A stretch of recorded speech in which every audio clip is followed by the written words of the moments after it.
Welcome to the Susan Brender Show. It's all about you, featuring shows on health and wellness, the performing arts, politics, and people who inspire you to be your best. And now, here's Susan Brender. I'm Susan Brender, and this is the Susan Brender Show. And my guest today is author Laurie Boggs. Laurie brings a seasoned perspective that can only be offered by a survivor.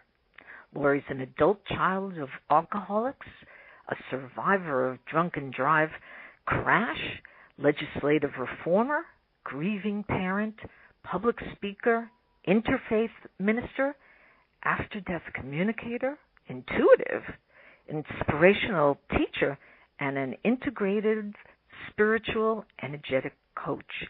I want to welcome this very, very interesting woman to our show.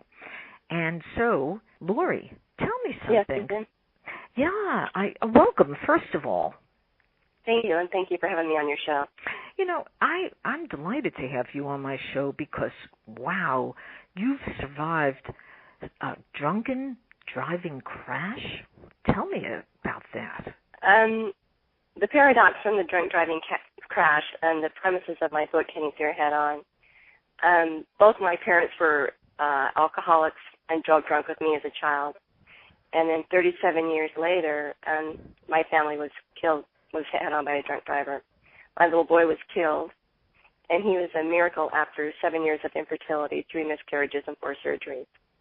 5 people were killed in that crash. The drunk driver, he was an uninsured motorist, repeat offender for the 3rd time, his girlfriend, and his two children, a 6-year-old little girl and an 8-year-old boy.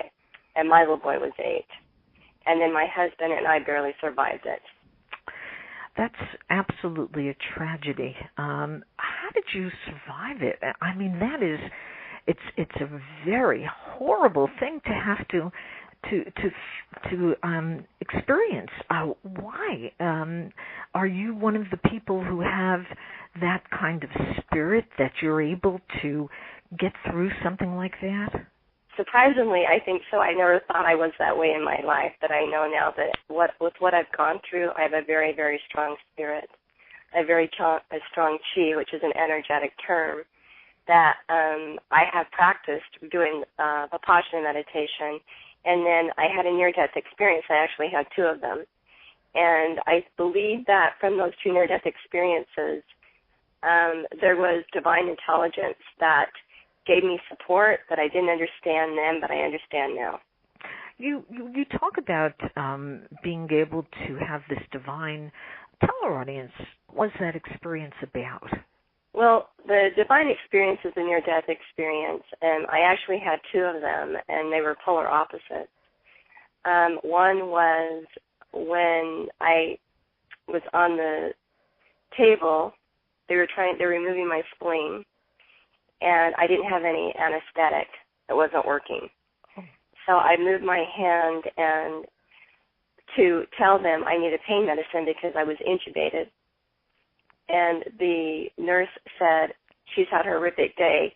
Not only that she's been through this loss, but she lost her son. I didn't know I lost my son, Preston. They had told me in the car he was alive. And so that's how I found out how he died was basically I was on the edge of death in excruciating pain. And I said in my head, I can't take anymore. And that, in seconds, I was pulled out of my body, and the pain stopped. And I was thrown into the tunnel that so many people talk about. And yes, the colors were very vivid and beautiful. And there was no map needed. And near death, at the end of the tunnel was my son and the intelligence that I call God in my book. And in this intelligence, I was very angry because of all the infertility I went through, all this, the 7 years and the surgeries and the miscarriages. And I said, why are you taking him from me? I was very angry. And that God says he is no longer safe on this planet. He needs to come home. And then he showed me film strips of fear that I was having around Preston. And I quite didn't understand what that meant then, but I do now. And then I said, I don't care. I want to take Preston, and I'll take him anyway. I can have him. And then they showed me Preston would be a vegetable for the rest of his life, in a coma and a vegetable. And Preston said, Mommy, I don't want to go back in that body. Mm-hmm. And I knew, Susan, at that time it was going to take more love to give him to God than it was for me to hold on to him. So I gave Preston to God, and then God came around and put Preston to his heart and then gave me a big hug, like a group hug, and said, he's in the safest place there is. And he says, you need to go back because you have work to do. And then I was pushed out of the realm. Mm-hmm. And I explained, I say in the book, it felt like I was being pushed out and thrown into a pair of shoes that were two sizes too small. And so that was an anchor for me. Yeah. Some people would say that's kind of odd that you experienced that, and they would probably question it. And how do you feel if somebody said to you, well, come on, aren't you sort of dreaming this, or perhaps even, making this up? I mean, is a near-death experience very common? Basically, they're getting more common. I spoke at Institute of Near-Death Experience Associations, and they've done a lot of studies on that, a lot of scientific studies, and now they're starting to see that they're true. And so I don't, I know my experience. Anybody can question that, and that's okay. That's where their reality is. But I know my reality, and so I own that, and that reality is what's making me do the work I'm doing today and alive today. And so that's all that matters to me, is it's empowered me. And I hope that it empowers others. Yes, I can understand you're feeling that way. Well, anyway, let's talk a little bit about your book. You've written a book, and I want you to tell our audience. In fact, you've written more than one. So I want you to tell my audience exactly what the books are about. Well, Heading for Your Head On came about 13, 14 years ago. I had a severe brain injury from the crash. I was in a coma for 20 days. And the doctor said I would never walk or talk and probably be so brain injured that I need a caregiver for the rest of my life. And in my coma, I had an 18-day coma. When I came out of the coma, I could see my son. I could feel his spirit. And he just said, Mommy, I'm going to help you to support you. I'm going to teach you to be light, love, and free. And I really didn't understand what that meant, that there was another support player on my team, and I didn't realize it was my son at that time. And so as time went on, I could see all the different miracles taking place. And he told me not to believe the doctors. He said, you will walk again, and you're going to be okay, and don't believe them. And so that was very different for me, because in the past I always gave my power away, and I believed them. So when I found out that I didn't have to take their limited view, I realized that I'm walking, and I don't need a caregiver. Do I have issues from the wreck? Yeah, it was a really bad wreck. But I'm a lot further than what people thought I would be. And so when I was talking to different people were saying you need to write a book. And I didn't do very well in English. It wasn't, my forte in school. And then with the brain injury, and I just thought that is just way too challenging. But people everywhere I went was saying this. And so I knew it was God working through them. And so I just sat down and I just started to write. And what happened is great healing came from the book. As I wrote, I released a lot. And a lot of miracles happened around the time writing the book. But what I realized is when I gave the book to people to read it, the drafts, they couldn't understand it because my brain injury was so severe. Well, and I didn't know that because it made perfectly sense to me. What, excuse me? No, I just wanted to know what are some of the miracles that you experienced, but finish your statement.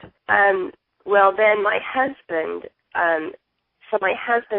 sat down with me for hours, and then we would rewrite what I was writing, just so an editor could edit the book. And so the book has been really challenging, but I know energy and I understand energy. There's a lot of energy in that book. And so the feedback I've gotten from hitting fear head on is people have a lot of healing as they read the book. It's almost like an energy transmission from the healing that I did through the book. They're also receiving the healing too. And that's the spectacular thing about energy and understanding how it works. And the miracles, I would say, one, I am walking, and I don't have the brain injury that the doctors thought I would, like being a nursing home. The other miracle I had that I think is really interesting, I was seeing a grief counselor, which was about 3 hours away from our home in Orland, Wyoming. And as I was driving home, my son Preston popped in, and he told me to get off the drug Vioxx. And they had me on quite a few drugs, and Vioxx is an inflammation for my legs. My legs were shattered in the car wreck. And so I'm asking Preston, why do you want me off this drug? And he said, Mommy, it will give you a heart attack. So I went home, and I told my husband, and my husband back then thought I was a little cuckoo, and said, I'll take the drug. And I said, fine, you take it. I'm not going to. I trust my son more than anybody at this point in time besides, God and Mother Earth. And so I went off the drug, and then 3 years later, the drug Vioxx is giving people heart attacks and heart conditions. So that, to me, is a miracle in itself. And it's those kind of miracles that's why I've been making it. Preston will tell me what to do. Interesting. Is Preston come back to you since that time? Has he really guided you through some other experiences? Yeah, Preston guides me a lot through my body. And he tells me how to, like, a Vipassana meditation is a meditation I learned, and he guided me there. He's guided me to other energetic training classes that I needed to understand my body mechanism, because Western medicine could not help me. They did not know what was going on with me. They don't have the energy medicine they need to make it a full dynamic medicine tool. Instead, they just have the biology, which is important too. I wouldn't be walking without Western medicine. That they're missing the boat when it comes to energy medicine. Well, that's what I wanted to ask you about energy medicine. I want you to really explain to our audience, what is energy medicine? I know you've been talking about these experiences in the energy medicine, but I would think that our audience needs to know a little bit more. So energy medicine is a theory that we basically have these holographic universes within us, and we don't know about this, and then we have past lives. And what happens is we get stuck in past life. Our emotions get stuck in past life time loops. Then we carry those emotions forward.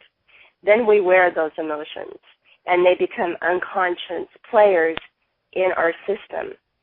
So like one of my unconscious players that I wasn't aware of was fear. So I was born with a lot of fear in my life.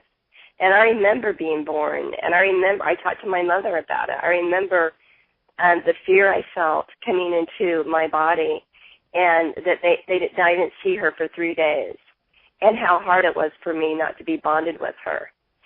And that caused more fear. So what happened is the mind is so powerful, the unconscious mind is as powerful as the conscious mind. So the energetic medicine is looking at the unconscious mind and how we go through and clear that mind out. And that's with looking at the time loops and past lives and looking at what emotion's driving us. So basically, for my entire life, fear was driving me until it played out. And that's what the premises of hitting fear head on is. I didn't understand it and back then, but now I do.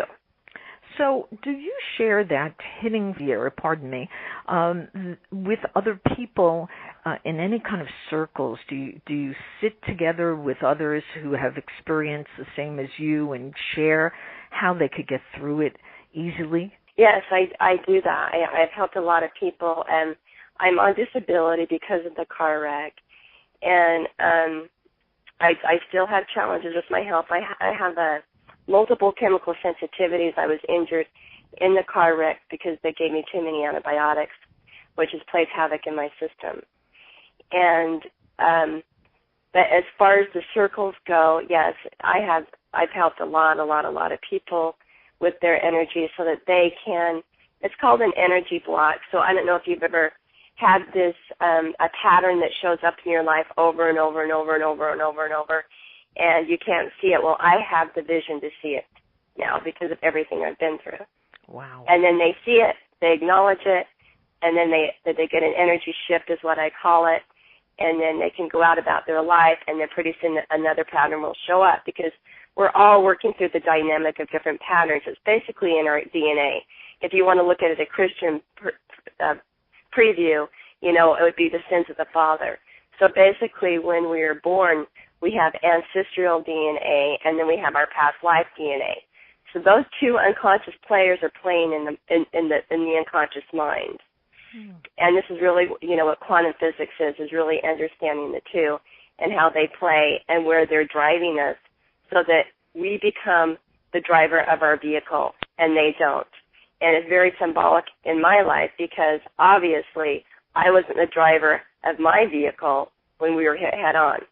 Something else is driving me. You know, and if I would have known that, the crash wouldn't have happened, and I know that. You mentioned something about quantum physics, which is a very difficult thing for most people to understand. But if you can explain to my audience, what is quantum physics?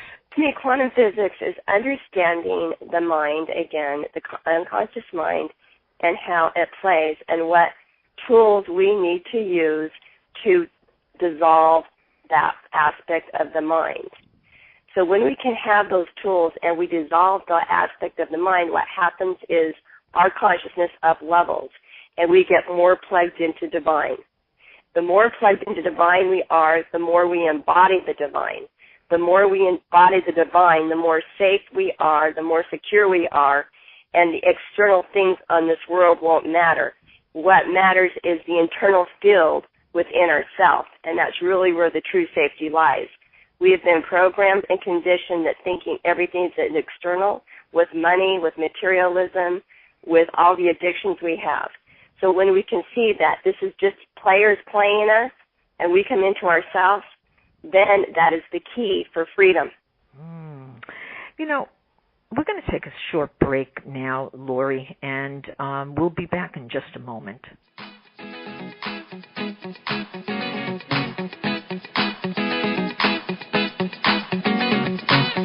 Cool off with the delicious treat at FYI Frozen Yogurt and Ice Cream Shop in beautiful Delray Beach, Florida. FYI offers more than 20 flavors of ice cream, frozen yogurt, Italian gelato, sorbet, protein shakes, and more. FYI also caters birthday parties or any special occasion. Enjoy these wonderful treats in our cool, breezy, kid-friendly cafe. That looks good. Can Mommy have a taste? Oh well. You can receive a free small cone of frozen yogurt or ice cream if you say the magic word, Susan sent you. Don't forget to pick up a coupon for $1 off your next purchase. They're located at 9 Northeast 2nd Avenue in Pineapple Grove, Delray Beach, Florida. They're open 7 days a week. For store hours or more information, call 561-450-7402. This commercial brought to you by FYI Frozen Yogurt and Ice Cream Shop and the Susan Brender Show. See you there.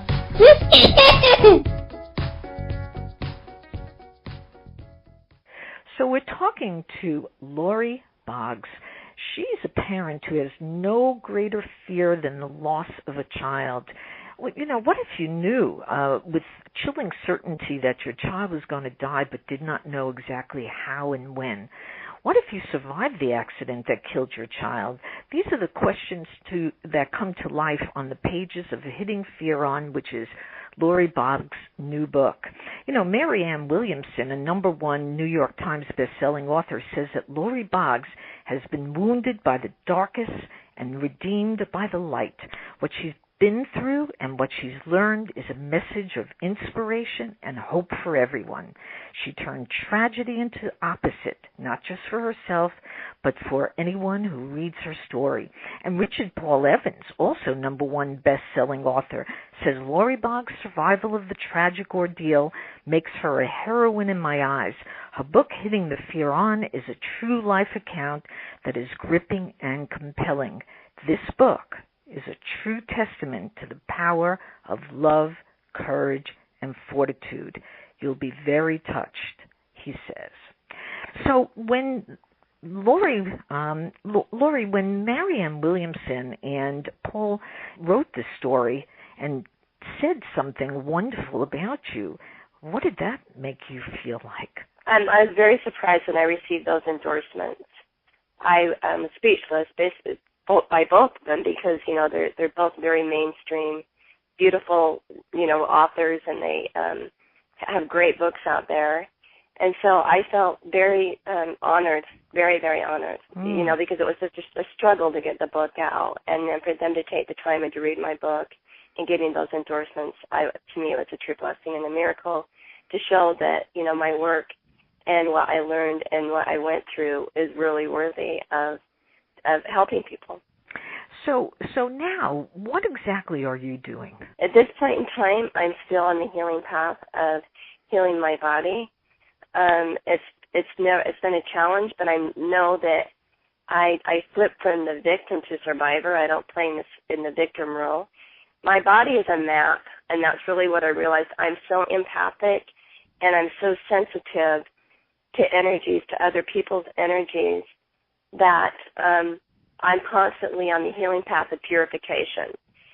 So I'm watching my diet. I understand what sugar does to the body. I understand what pharmaceuticals do to the body.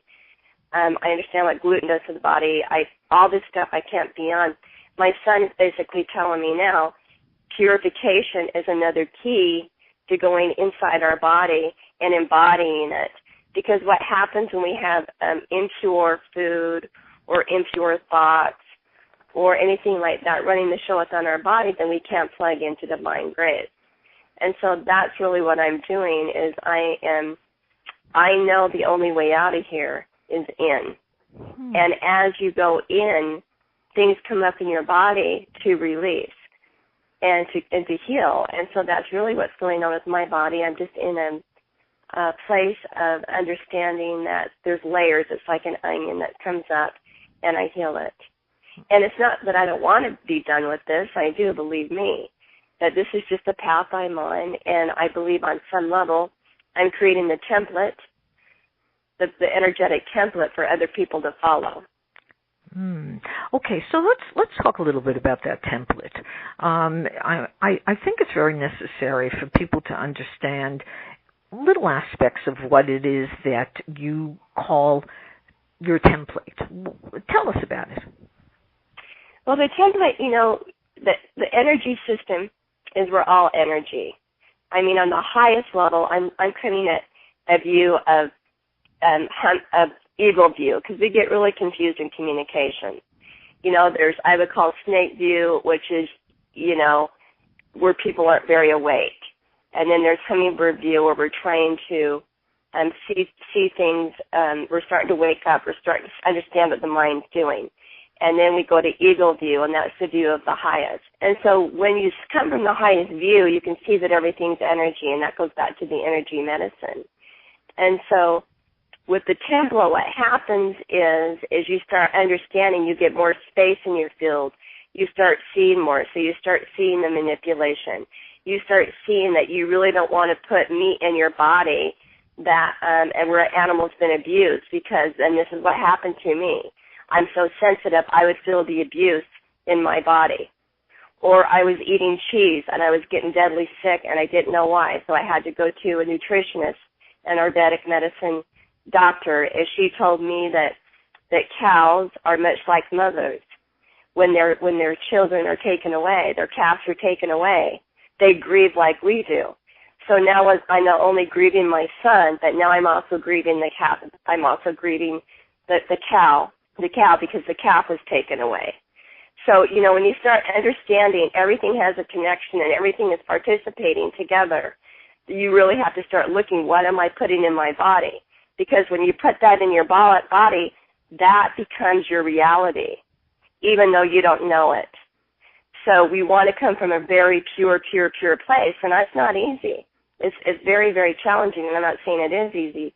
But what happens is, again, you start becoming very connected to divine grace. When you come connected to divine grace, you have an inner energetic muscle that carries you. And if you don't understand it until you start doing the work. So it's kind of like an Olympian. We don't understand when an Olympian wins the race because we didn't experience it. But we can see it on TV and experience that way. So that's what I mean by creating the template. So once I create the template and I carry this template and I move it forward, what will happen is it will go off like popcorn where people are at. So let's say people are at, they're doing the work same as me, but maybe they're not, as far as I am, maybe they're just a little bit lower in consciousness. But because energy is so magnificent and it transforms, they can feel my energy and then they'll remember who they are. So my son says that, we'll go off like popcorn. Boom, boom, boom, boom. But we've all got to do the work. We can't just depend on someone to do it for us. We all have to step into it and do it ourselves. Well, Laurie Boggs, you are quite an inspiration to everybody because you know so much about what's going on, even in health. But so I just have one last question because, you talked about nutrition, and so many people would like to know how they can stay healthy. So what's your diet? What do you do that makes it unusual or different from what you did before the accident? Well, it's been a process, Susan. I have done a lot of different things. And, before the accident, even after the accident, I was addicted to sugar. I was addicted to gluten. I'm from alcoholic parents, so, we're used to having that sugar in our body. So, when I came out of it, I didn't eat very healthy. And then my body bloated up, my stomach bloated up. I wasn't digesting, I was very sick. And I still have an issue with that. I'm still going through that because of being chemically injured from the over antibiotics they gave me in the wreck. I went into a MRSA type condition in the hospital. But what I found recently, and I would really, this isn't anything I'm getting a kickback or anything. What I believe in this. I put a lot of time and research into medicine. Probably anywhere from $5,000 to $10,000 a year I pay out of pocket because Western medicine can't help me. I have to go to naturopaths to help me, and they're not covered by insurance. But the thing I just found now is called pH 360. You can look it up on the internet, and what I love about it is it fits you yourself, your unique person. So like the paleo diet, everyone will say be on the paleo diet or be on this. Well, we're not the same. We're all unique. So it might work, the paleo diet might work for somebody, but not for somebody else. Which pH 360 discovered is, and this actually came from Europe, from an Italy doctor in Europe. And what they discovered is we all are individual. And so what they do is they take measurements of your body. They show you how when you sign up, and it's like your wrist or from your chin, from your ear to your chin, all different measurements, probably about 20 different measurements. Then you put them in their data, and then you answer about 20 questions of what's going on in your body. Then what happens is they give you a list of foods to eat, and the whole objective is this. We're all different, and so the measurements tell us where we're at and what we need to harmonically balance us. So then they give you a list of foods. And I had just paid, prior to pH 360, $500 for a food sensitivity test. And my naturopath said he's only seen the test results like this only once in his 30 years. I'm sensitive to everything. So everything I eat, I have a reaction with. and that's because of the chemical injury that was done.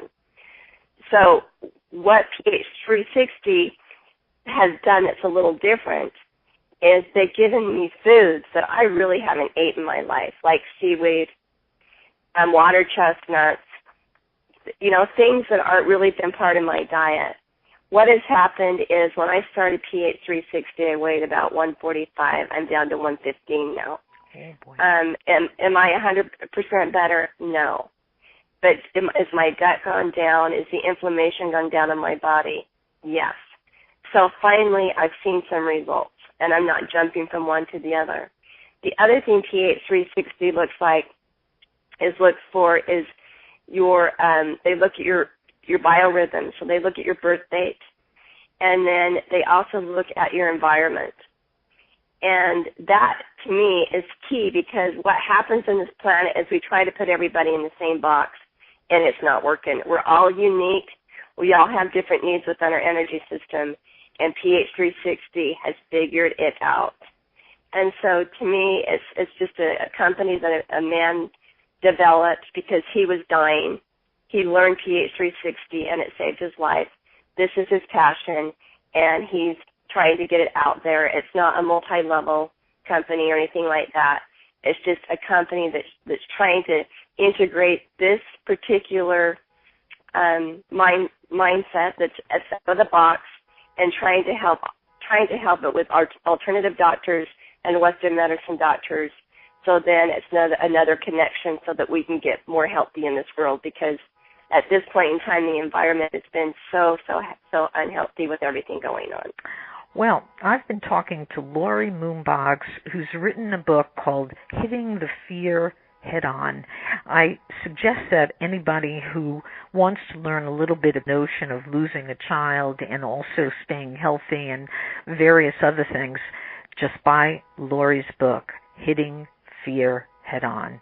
I want to thank you, Laurie Boggs, for being on the Susan Brender Show. It's been a great pleasure. Oh, thank you, Susan. I also want to thank Deborah Martin for referring me to you. I just feel blessed and honored. And also, my book's available on Amazon. I just want people to know that. And I also have another book called 18 Stepping Stones to Transforming Grief. And that is a great book to help people that has gone through a lot. Thank you.